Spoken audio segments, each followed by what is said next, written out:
오늘 나눌 하나님의 말씀은 요한일서 4장 15절에서 21절 말씀입니다. 네, 같이 고백하겠습니다. 누구든지 예수를 하나님의 아들로 시인하면 하나님이 그 사람 안에 계시고 그 사람은 하나님 안에 있습니다. 우리는 하나님이 우리에게 베푸시는 사랑을 알았고 또 믿었습니다. 하나님은 사랑이십니다. 사랑 안에 있는 사람은 하나님 안에 있고 하나님도 그 사람 안에 계십니다. 사랑이 우리에게서 완성되었다는 사실은 이 점에 있으니 곧 우리로 하여금 심판날에 담대함을 가지게 하려는 것입니다. 우리가 이렇게 담대해지는 것은 그리스도께서 사신 대로 또한 우리도 이 세상에서 그렇게 살기 때문입니다. 사랑에는 두려움이 없습니다. 완전한 사랑은 두려움을 내쫓습니다. 두려움은 징벌과 관련이 있습니다. 두려워하는 사람은 아직 사랑을 완성하지 못한 사람입니다. 우리가 사랑하는 것은 하나님이 우리를 먼저 사랑하셨기 때문입니다. 누가 하나님을 사랑한다고 하면서 자기 형제 자매를 미워하면 그는 거짓말쟁이입니다. 보이는 자기 형제 자매를 사랑하지 않는 사람이 보이지 않는 하나님을 사랑할 수 없습니다. 하나님을 사랑하는 사람은 자기 형제 자매도 사랑해야 합니다. 우리는 이 계명을 주님께 받았습니다. 아멘. 할렐루야. 주님을 찬양합니다. 예, 우리가 지난주에 이어서 그리스도인은 과연 어떻게 사는 것인가? 그리스도인의 삶의 방식에 대해서 나누는 시간을 가지고자 합니다. 17절 말씀을 보면 우리가 담대함을 가지게 되는데 그 이유는 이 세상에서 예수님께서 사셨던 것처럼 우리도 살 수 있기 때문입니다. 아멘. 예수님은 패배자로 살지 않으셨습니다. 예수님은 미련한 자처럼 살지 않았습니다. 예수님은 그 누구보다도 지혜로우셨고 그 누구보다도 탁월한 분이셨습니다. 우리가 이 땅에서 예수님처럼 살 수 있다는 것은 힘들고 고난이 있고 고통스러운 삶을 사는 것이 아니라 기쁘고 행복하고 다스리는 삶을 사는 것임을 믿습니다. 아멘. 시간 같이 고백할까요? 나는 그리스도처럼 사는 자입니다. 나는 아름다운 인생을 받았습니다. 할렐루야. 제가 이제 예수님을 믿고 날마다 행복해지고 있고 날마다 기쁨이 가득하고 있습니다. 만약에 제가 이것을 그냥 꾸며내거나 이것을 그냥 저의 어떤 마음의 그냥 의지로 한다라면 절대로 이것이 1년을 넘어가지 않을 겁니다. 어떻게 행복한 척을 1년을 할 수 있을까요? 2년을 할 수 있을까요? 그렇게 할 수 없죠. 정말 내가 영 안에서부터 기쁘고 감사가 넘치기 때문에 그것이 표정에서 나타나는 것이고 삶에서 드러나는 것일 것입니다. 마찬가지로 사람을 향한 하나님의 계획은 우리가 정말 속으로부터 기쁨이 가득하고 행복이 가득해지는 것입니다. 주님을 찬양합니다. 그것을 꾸며내는 것이 아닙니다. 그래서 이것을 삶이 변화된다 이렇게 말하는 것입니다. 그래서 오늘 우리가 말씀을 통해서 실제적으로 우리의 삶이 또 어떻게 변화됐는지를 더 깊이 알아보겠습니다. 지난주에는 우리가 크게 두 가지를 알아보았는데요. 첫 번째로 예수님이 믿음으로 사셨듯이 우리도 믿음으로 살 수 있습니다. 아멘. 주님을 찬양합니다. 우리가 한 주간 여러분들 또 믿음으로 승리하는 인생을 사셨습니까? 예, 저는 이번 주에 큰 믿음의 도전이 있었고 또 그것을 승리하는 한 주를 보냈습니다. 이제 이번 주부터 주제별 고백 기도를 하기로 했잖아요. 그래서 말씀을 치유 관련된 말씀을 묵상하고 재정 관련된 말씀을 묵상하자 이렇게 말했습니다. 이유는 제가 재정적인 좀 응답이 있어야 되겠다 그런 생각이 있었어요. 그래서 내가 이제 재정의 말씀을 더 고백하자 이랬는데 정확한 액수는 좀 말하기 그렇지만 저희가 생각했던 것보다 더 많은 액수가 응답이 되었습니다. 할렐루야. 한 주간 참 놀라웠어요. 내 안에서 영 안에서 재정적인 좀 필요가 있고 이것을 채워야 되겠다. 그래서 우리 성도들을 위해서 그리고 또 나를 위해서 재정적인 분야에 대한 말씀을 고백해야 되겠다. 딱 하고 고백하자마자 며칠 안 돼서 바로 큰 액수가 응답이 되었습니다. 마찬가지로 우리가 어떤 도전적인 상황이 있습니까? 우리가 변화시켜야 될 상황이 있습니까? 그것을 변화시키십시오. 예, 그것을 그냥 내버려 두지 마십시오. 그냥 이것을 그냥 익숙해져야 되고 그냥 가난에, 질병에 그냥 노출시키지 마시고 그것을 변화시키시기를 축복합니다. 여러분들께서 말씀을 집중하고 말씀을 선포할 때 실제적인 변화가 나타날 것입니다. 할렐루야, 주님을 찬양합니다. 또 한 가지는 또 성령으로 우리가 인도받을 수 있다는 것을 우리가 배웠습니다. 주님을 찬양합니다. 예, 우리가 주님과 동행하며 정말 방언으로 기도하고 주님께 우리의 마음을 집중시킬 때 성령님께서 우리에게 인도해 주십니다. 성령님은 인도자이십니다. 할렐루야. 예, 우리가 어떤 직장에 원서를 써야 될지, 또 우리가 어떤 학교에 원서를 써야 될지, 내가 어떤 사람을 만나야 될지, 어떤 사업체에 내가 계약을 맺어야 될지, 이 모든 것을 주님께서는 알려주십니다. 그래서 우리는 결코 이 세상에서 우연히 살고 있지 않습니다. 오늘 우리가 이 예배의 자리에 왔다는 것은 결코 우연이 아닌 줄 믿습니다. 예수님의 음성에 귀 기울이십시오. 예수님께서 여러분들을 아름다운 인생으로, 승리하는 인생으로 쏘아 올려줄 것입니다. 아멘. 또한 오늘은 우리가 나머지 두 가지 것에 대해서 알아보는 시간을 가질 텐데요. 예수님은 바로 사랑으로 사시는 분이셨습니다. 말씀을 한번 볼 텐데요. 16절 말씀을 같이 한번 고백하겠습니다. 우리는 하나님이 우리에게 베푸시는 사랑을 알았고 또 믿었습니다. 하나님은 사랑이십니다. 사랑 안에 있는 사람은 하나님 안에 있고 하나님도 그 사람 안에 계십니다. 아멘. 하나님은 곧 사랑이십니다. 할렐루야. 하나님은 뭐라고요? 사랑이십니다. 하나님이야말로 사랑이십니다. 하나님은 우리가 고통받기를 원하지 않으십니다. 하나님 우리가 저주 가운데 살기를 원하지 않으십니다. 하나님은 우리를 슬픔 가운데 있게 하지 않으십니다. 하나님은 우리가 기뻐하길 원하십니다. 할렐루야. 주님을 찬양합니다. 하나님 자체가 곧 사랑이시죠. 그리고 예수님도 이 사랑으로 말미암아 사시는 분이셨습니다. 실제로는 예수님의 탄생 자체가 바로 하나님의 사랑의 결과였습니다. 요한복음 3장 16절 말씀을 우리가 다 잘 알고 있을 텐데요. 하나님께서 세상을 이처럼 사랑하셔서 외아들을 주셨으니 이는 그를 믿는 사람마다 멸망하지 않고 영생을 얻게 하려는 것이다 라고 말하고 있습니다. 예수님께서 이 땅에 오신 이유가 무엇입니까? 바로 사랑 때문에 오셨습니다. 할렐루야. 예, 우리가 지금 이 자리에 있는 이유는 우리가 하나님의 사랑을 알기 때문입니다. 주님을 찬양합니다.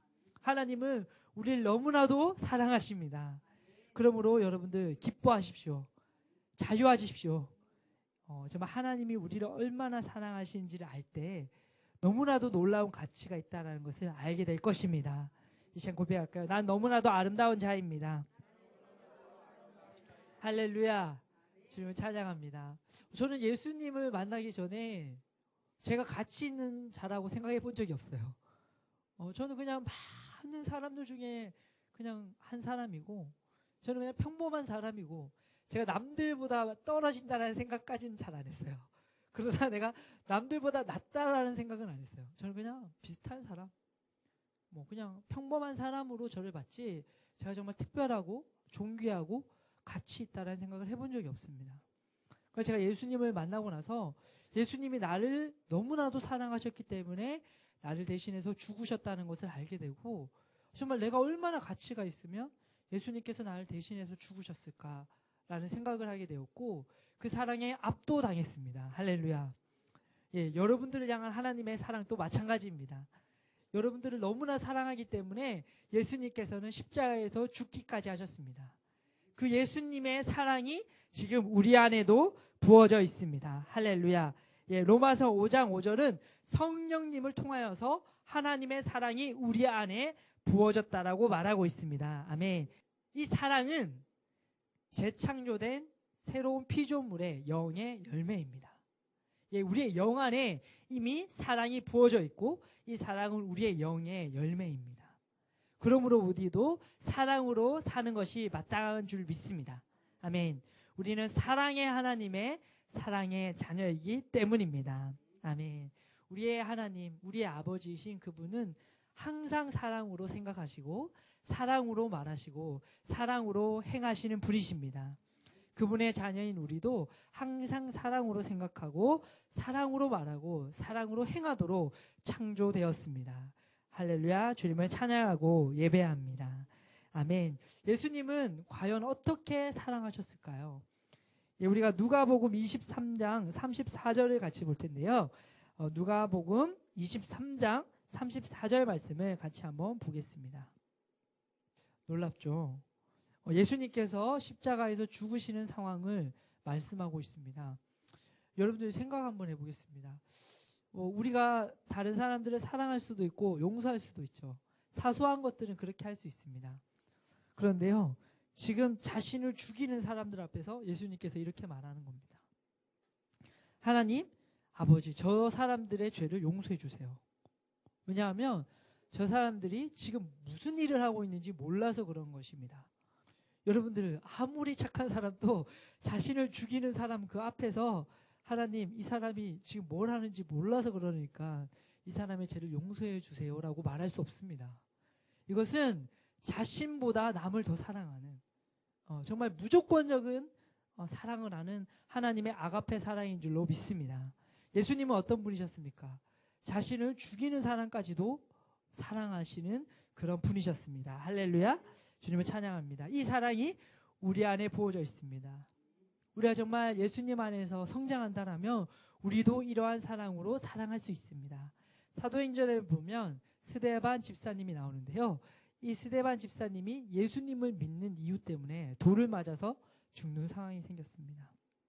사람들이 돌을 가지고 그 스데반 집사님을 향해서 돌을 던집니다. 그것을 맞으면서 고통 속에 있는 거죠. 근데 그때 스데반 집사님이 똑같이 얘기를 합니다. 하나님, 저들이 지금 무엇을 하는지 모르고서 그럽니다. 저들의 죄를 용서해 주세요. 라고 이렇게 말하는 장면이 나옵니다. 이것은 예수님만 할 수 있는 사랑이 아니라 정말 우리가 예수님을 믿고 거듭났다라면, 우리가 영 안에서 성장한다라면 우리도 이러한 사랑으로 사람들을 사랑할 수 있습니다. 할렐루야. 주님을 찬양합니다. 사실 우리가 이러한 사랑으로 사는 것은 우리의 선택 사항이 아닙니다. 이것은 우리가 선택할 수 없는 강권하는 하나님의 역사라는 것을 우리가 이해해야 됩니다. 고린도 후서 5장 14절 15절 말씀을 같이 보겠습니다. 고린도 후서 5장 14절 15절 말씀입니다. 그리스도의 사랑이 우리를 휘어잡습니다. 우리가 확신하기로는 한 사람이 모든 사람을 위하여 죽으셨으니 모든 사람이 죽은 셈입니다. 그런데 그리스도께서 모든 사람을 위하여 죽으신 것은 이제부터는 살아있는 사람들이 자기 자신들을 위하여 살아가도록 하려는 것이 아니다. 자기들을 위하여서 죽으셨다가 살아나신 그분을 위하여 살아가도록 하려는 것입니다. 아멘. 그리스도의 사랑이 우리 안에서 우리를 휘어잡습니다. 할렐루야. 주님을 찬양합니다. 이것이 얼마나 적극적인 표현입니까? 개역 개정에서는 그리스도의 사랑이 우리를 강권하시는도다. 이렇게 말하고 있습니다. 그리고 웨이머스 번역본에서는 그리스도의 사랑이 우리를 압도하신다. 그리고 모페본에서는 그리스도의 사랑이 우리를 지배하신다. 이렇게 말씀하고 있습니다. 생각해 보십시오. 하나님의 사랑이 우리 안에서 우리를 강권하고 있습니다. 우리를 지배하고 있습니다. 우리가 그렇게 사랑으로 살 수밖에 없게끔 우리를 몰아가고 있습니다. 그것이 바로 우리가 복음을 전하는 이유입니다. 할렐루야. 주님을 찬양합니다. 제가 예수님을 믿고 정말 이 사랑이 너무 감격스럽고 너무 좋은 거예요. 그래서 제가 이것을 부모님에게 전했고 제 친구들에게 전했습니다. 근데 돌아오는 것은 야, 너 광신자 같아. 너 이상해. 너 약간 정신 나간 것 같아. 제한테 그런 얘기를 하더라고요. 제가 너무 깜짝 놀랐어요. 이거 너무 좋아가지고 정말 나는 살아있는 하나님을 만났고 정말 나는 기적을 경험했고 나는 변화되어서 이게 너무 좋은 거라서 내가 정말로 내가 시간을 내어서 얘기해 주는 건데 이 사람은 이 좋은 걸 왜 거절하지? 어떻게 보면 거절감도 느끼고 어떻게 보면 자존심도 상하고 나 광신자 아닌데 나 나를 공부 많이 했는데 나 그리고 이성적으로 멀쩡한데 왜 자꾸 나한테 이렇게 말하지? 하면서 마음 안에서 어떤 뭐랄까 거절감 내지는 어떤 불편함이 있었어요. 그래서 내가 다시는 안전할 거다. 너 지옥 가면 너 손해지 내 손해냐 라고 생각을 했습니다. 지옥 가면 너 손해지 뭐 너가 가든 말든 이렇게 생각을 하려고 했어요. 그런데요 다음날이 돼서 그 얼굴을 보면 또 제 영 안에서부터 저 사람이 이 복음을 몰라서 어려움을 겪고 있는데 내가 이것을 보고만 있으면 되냐. 그리고 종국에 저 사람이 예수님을 안 믿으면 지옥 갈 텐데 이 생각이 막 제 안에서 광건하는 거예요. 그래서 도저히 전하지 않을 수 없게끔 저를 만드는 겁니다. 그래서 다음날 또 얘기합니다. 그래서 예수님 믿으면 좋대. 이렇게 살짝 더 좀 수위를 낮춰가지고 그러다 다음날 또 얘기합니다. 교회는 한번 나와봐. 그리고 이렇게 밥도 사주면서 그런데 왜 그렇게 합니까? 제 안에서 그리스도의 사랑이 저를 강권하는 겁니다. 용서해 주라고. 그리고 또 그 사람에게 복음을 전해 주라고. 저 사람이 예수님을 믿어야만 구원받으니까 강권하는 거죠. 마찬가지로 제가 예전에는 저한테 잘못하는 사람들 잘 용서를 못했어요. 비판하고 비난했습니다. 그런데 이제는 그리스도의 사랑이 저의 안에서 그 사람을 용서하게끔 그 사람을 이해하게끔 강권하는 거예요. 네. 마음이 불편해지는 거예요. 차라리 저 사람을 용서해 주는 게 내 마음이 더 편해지는 거예요. 저 사람의 잘못을 내가 계속해서 생각하고 반복해서 말하면 제가 오히려 불편해서 못 참겠어요. 그래서 그 사람을 그냥 이해해주고 용서해주고 그 사람을 기다려주는 것이 제가 더 편해지더라고요. 이것이 바로 그리스도의 사랑이 우리를 강건하는 것임을 믿습니다. 이 시간 고백하겠습니다. 그리스도의 사랑이 나를 강건하고 있습니다. 그 사랑이 나를 지배하고 있습니다. 아멘. 여러분, 그 사랑이 여러분들의 삶을 다스리도록 내어주시기를 축복합니다. 그 사랑을 가둬놓지 마십시오. 그 사랑을 가둬놓으면 우리가 불편해지는 것이죠. 그 사랑을 흘려보내준다면 사람들 우리를 통해서 예수님을 알게 될 것입니다.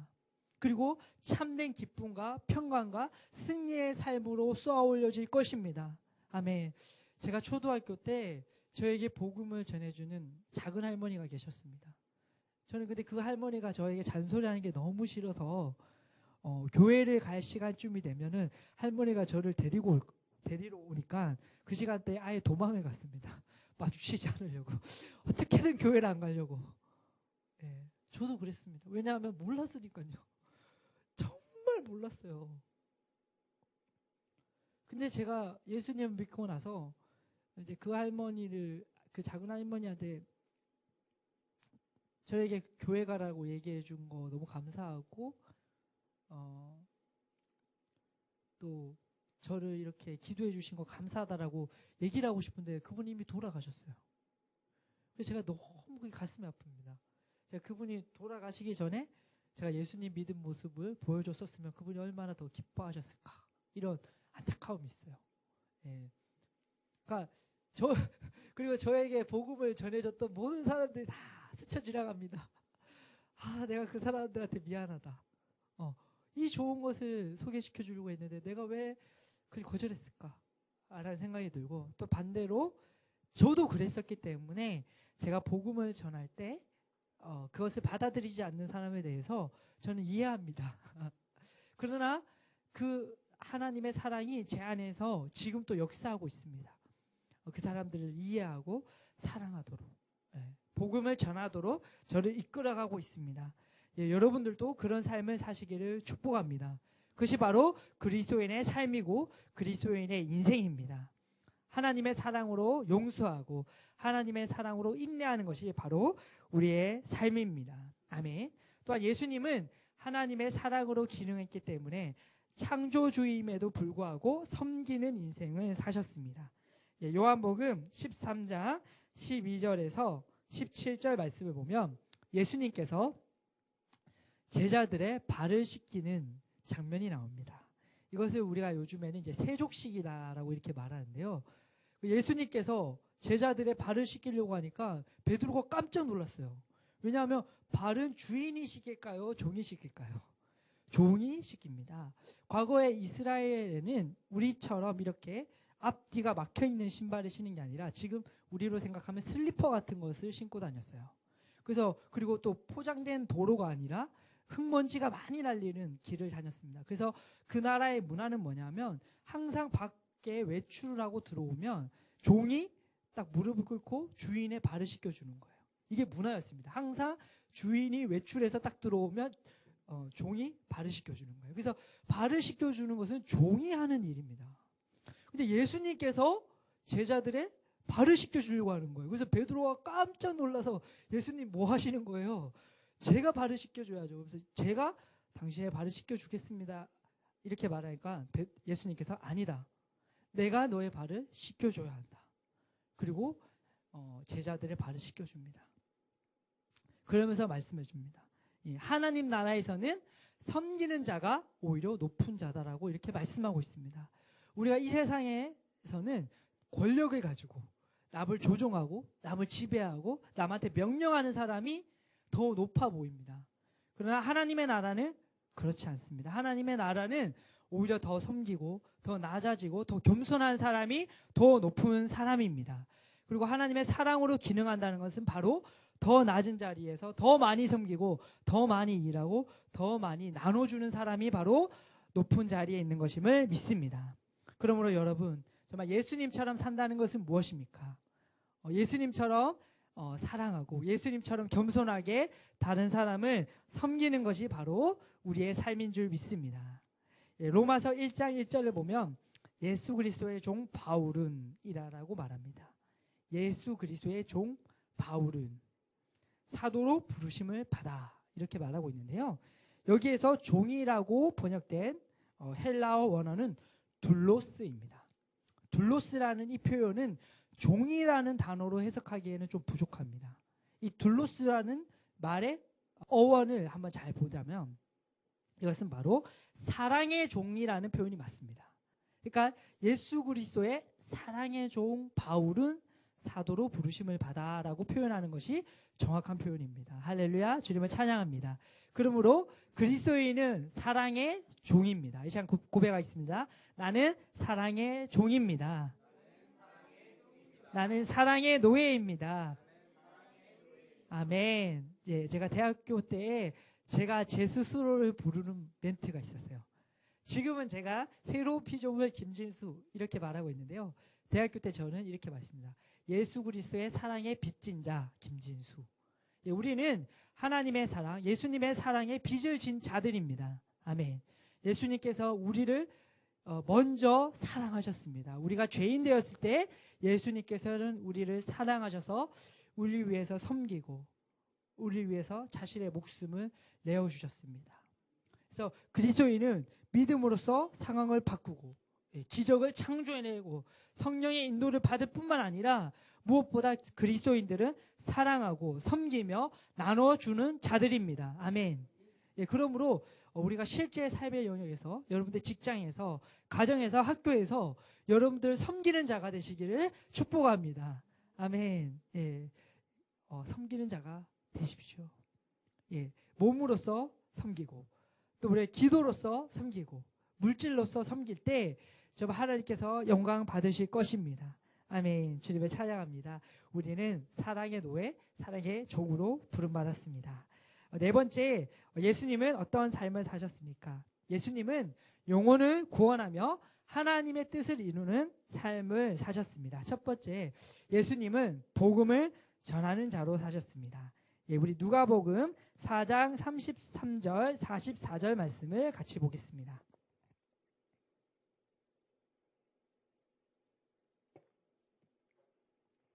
누가복음 4장 43절, 44절 말씀을 같이 보겠습니다.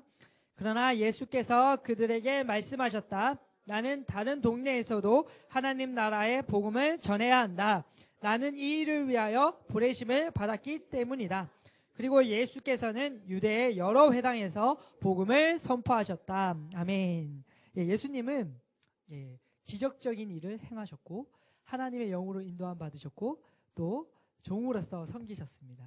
뿐만 아니라 예수님은 복음을 전하는 삶을 사셨습니다. 그리고 그 복음을 전하기 위해 한 곳에 머무르지 않으셨고요. 계속해서 옮겨다니면서 많은 사람들에게 복음을 전하셨습니다. 할렐루야. 예수님은 복음 전도자로 사셨고요. 우리도 복음을 전하는 자로서 부르심을 받았습니다. 아멘. 이 시간 같이 고백하겠습니다. 나는 복음 전도자로 부름받았습니다. 예, 복음을 전하는 것은 나의 사명입니다. 아멘. 할렐루야. 예, 우리가 균형 잡혀 있다는 것은 무엇일까요? 예, 우리가 운동을 할 때 어떤 사람이 가슴 운동만 하거나 아니면 다리 운동만 하면 몸이 균형을 잡지 않습니다. 오히려 불균형이 일어나죠. 우리가 건강해지려면 그 운동을 가슴 운동도 하고 하체 운동도 하고 복근 운동도 하고 이렇게 균형 잡히게 운동을 해야 되듯이 하나님의 말씀을 볼 때도 우리가 균형 잡히게 봐야 됩니다. 예, 우리가 예수님처럼 산다는 것이 어떤 측면에서는 어떤 사람들은 기적을 일으키고 막 능력 있는 삶을 사는 것이라고 계속해서 강조합니다. 그러나 그것이 다는 아니죠. 또 어떤 교회에서는 복음을 전해라, 헌신해라 이렇게만 말합니다. 그러나 그것도 다가 아닙니다. 균형 잡힌 것은 무엇이냐면 초자연적인 삶을 사는 것도 마찬가지지만 또한 우리가 하나님께 헌신하는 것이 바로 하나님께서 원하시는 삶임을 믿습니다. 주님께서 우리를 위해 헌신하셨듯이 우리도 주님을 위해 헌신하는 것이 바로 균형 잡힌 그리스도인의 신앙관입니다. 하나님께서 우리에게 복음을 전하라고 하셨죠. 마가복음 16장 15절에 이렇게 말합니다. 너희는 온 세상에 나가서 만민에게 복음을 전파하여라 라고 말씀하고 있습니다. 예, 우리는 복음을 전하는 자로 부르심을 받았습니다. 아멘. 예, 우리가 이것을 행할 때 우리가 진정으로 하나님의 뜻에 일치하는 인생을 살고 있는 것이죠. 여러분들 혹시 사시면서 얼마나 복음을 전하셨습니까? 저는 여러분들에게 축복합니다. 정말 믿음으로 사시는 만큼 복음을 전하는 삶을 사십시오. 그것이 바로 우리가 이 땅에서 예수님처럼 산다는 것입니다. 우리의 입술을 열어서 복음을 직접 전할 수도 있죠. 그러나 그게 아니라면 최소한 사랑으로 섬기는 인생을 사십시오. 그래서 예수님 믿는 사람들은 참 이런 삶을 사는구나. 예수님을 믿으면 이렇게 행복해지는구나라는 것을 최소한 보여주는 삶을 사십시오. 그렇게 해서 여러분들이 복음을 전하는 자로 사시기를 축복합니다. 아니면 예수님 믿으면 행복해요. 예수님 믿으면 기쁨이 있어요라고 간단하게라도 그렇게라도 말씀해 주십시오. 예수님을 믿는다는 것은 기쁘고 아름다운 것입니다. 할렐루야. 주님을 찬양합니다. 이 시간 고백하겠습니다. 나는 예수님처럼 복음을 전하는 자입니다. 나는 탁월한 복음 전도자입니다. 아멘. 할렐루야. 아멘. 예, 여러분들께서 지금까지는 그렇게 하지 않았거나 아니면 탁월하게 기능하지 않았더라도 앞으로 우리가 계속해서 이 말씀을 묵상할 때 자연스럽게 우리가 복음을 전하는 삶을 살 것입니다. 예수님은 복음을 전하는 삶을 사셨고요. 뿐만 아니라 제자 삼는 삶을 사셨습니다.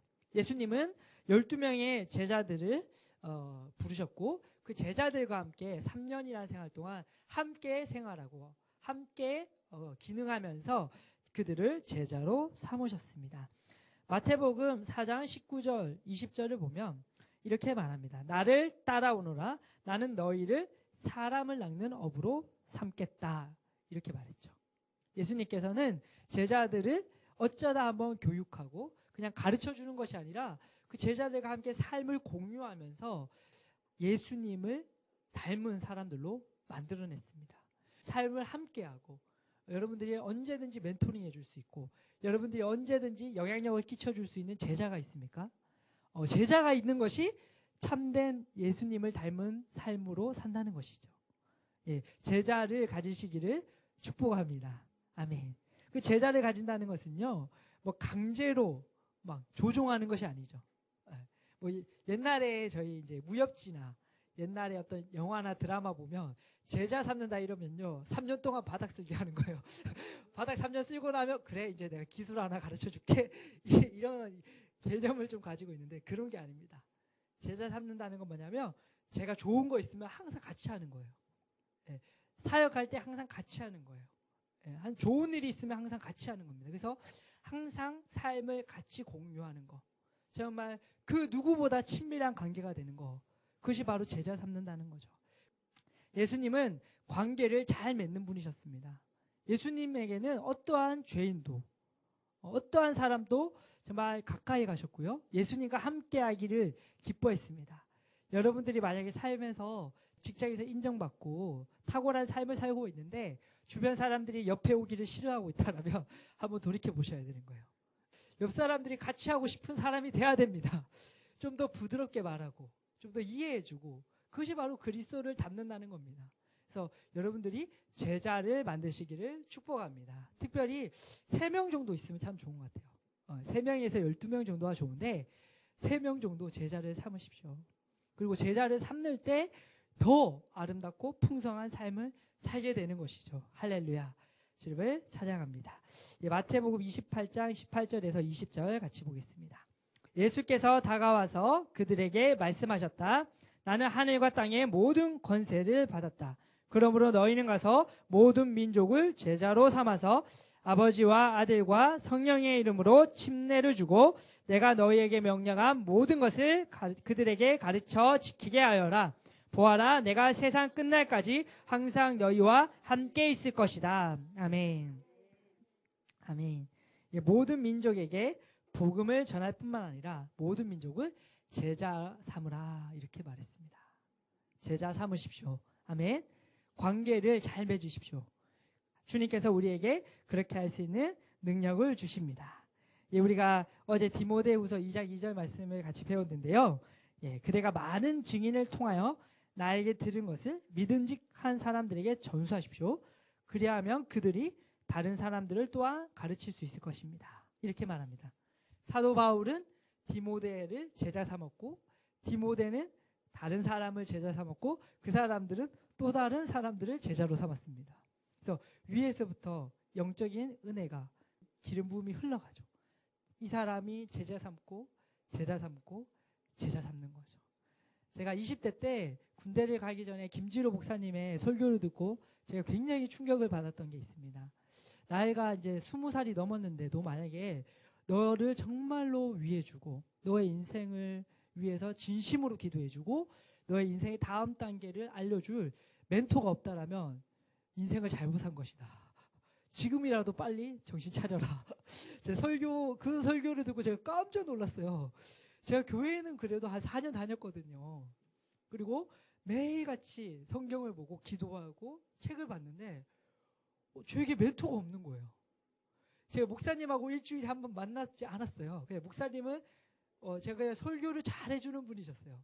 제가 무슨 일이 있다고 해서 김치로 목사님한테 전화해서 목사님 힘든 일이 있어요. 이렇게 할 수 있었을까요? 없었을까요? 전혀 그렇게 할 수가 없었어요. 김치로 목사님 연락처도 몰랐어요.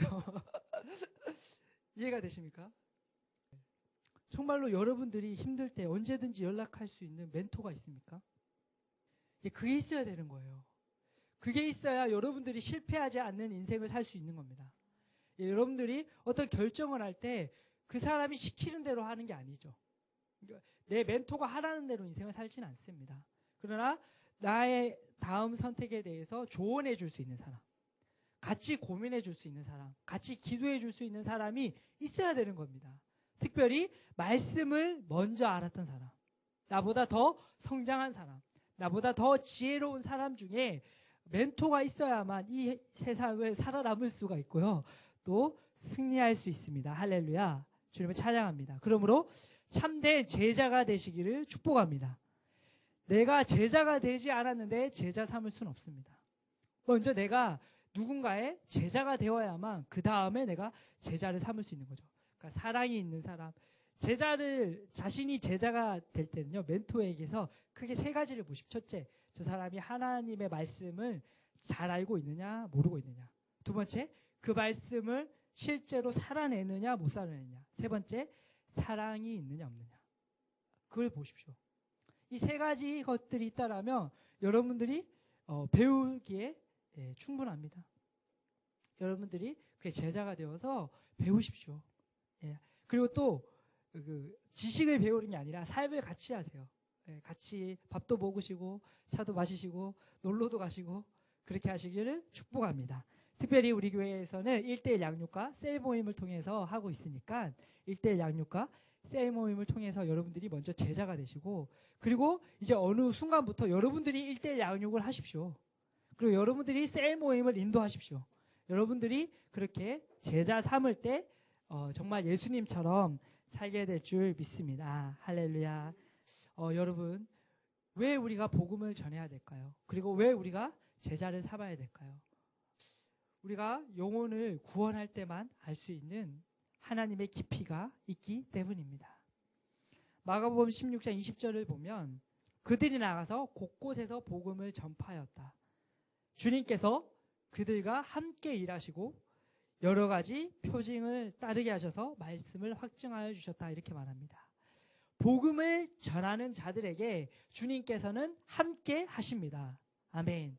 우리가 복음을 전하지 않더라도 하나님께서 우리 영 안에 있죠.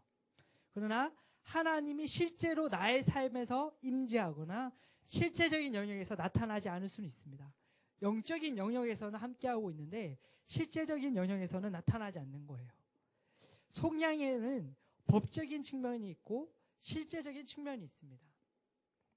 법적인 측면은 말씀에 적혀있는 사실이에요.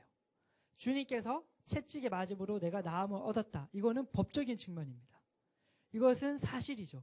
그러나 이것이 실제적인 측면이 되지 않는 한은 나는 병이 낫지 않습니다.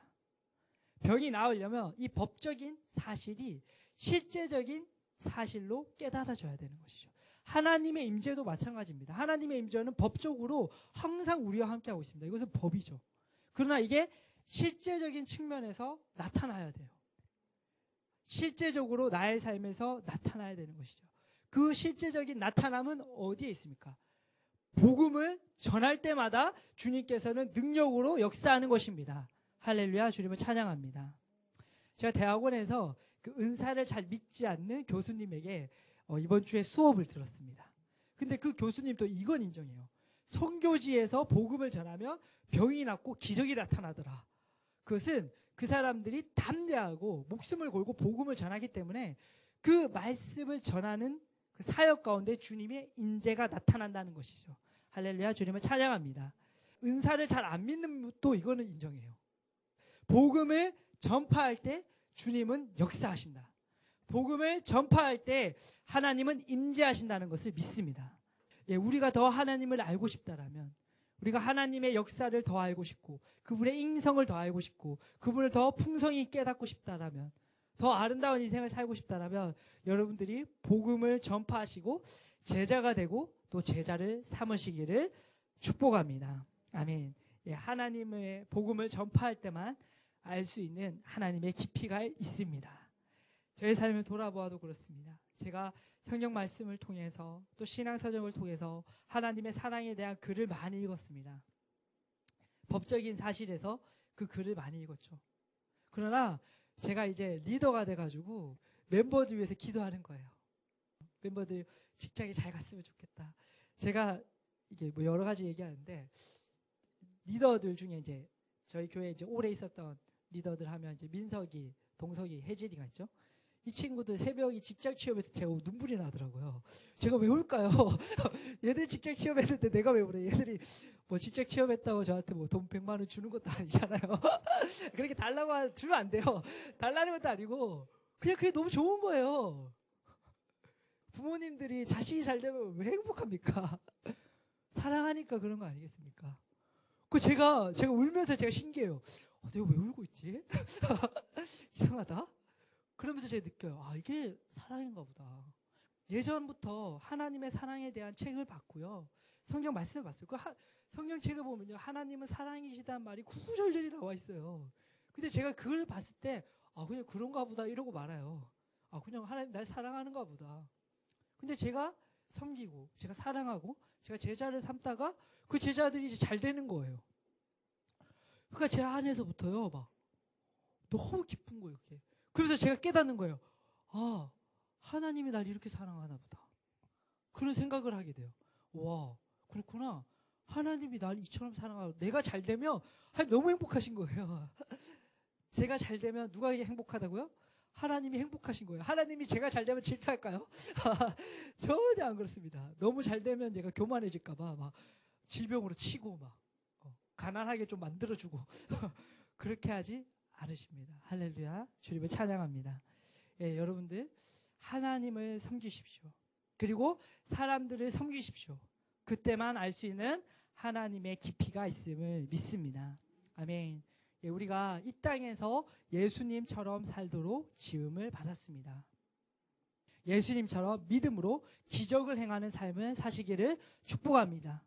더 나아가서 예수님처럼 성령의 인도하심을 받으며 항상 하나님과 동행하시기를 축복합니다. 그리고 또 더 나아가십시오. 정말 예수님처럼 사랑하고 섬기는 삶으로 나아가십시오. 우리는 어떠한 사람도 사랑할 수 있습니다. 우리가 사랑하지 못할 사람은 없습니다. 어떠한 사람도 용서해 줄 수 있습니다. 그리고 이제 더 이상 받으려고 하지 마십시오. 성경은 말합니다. 주는 자가 받는 자보다 복되도다. 여러분들이 더 부유해지시고 더 능력이 생기셔가지고 넉넉히 나눠주는 사람이 되시기를 축복합니다. 아멘. 그리고 더 나아가십시오. 더 나아가셔서 여러분들 복음을 전하고 제자가 되시고 제자를 삼는 삶을 사시기를 축복합니다. 그렇게 하는 것이 바로 이 땅에서 예수님처럼 산다는 것입니다. 그렇게 예수님처럼 살 때 우리의 영과 우리의 혼과 우리의 모든 몸의 영역에서 우리를 건강할 것입니다. 균형 잡힐 것입니다. 다스릴 것입니다. 풍성할 것입니다. 나눠줄 것입니다. 할렐루야. 주님을 찬양합니다. 성장한다는 것이 얼마나 좋은지 아십니까? 성장하고 나면요, 진정한 기쁨이 있습니다.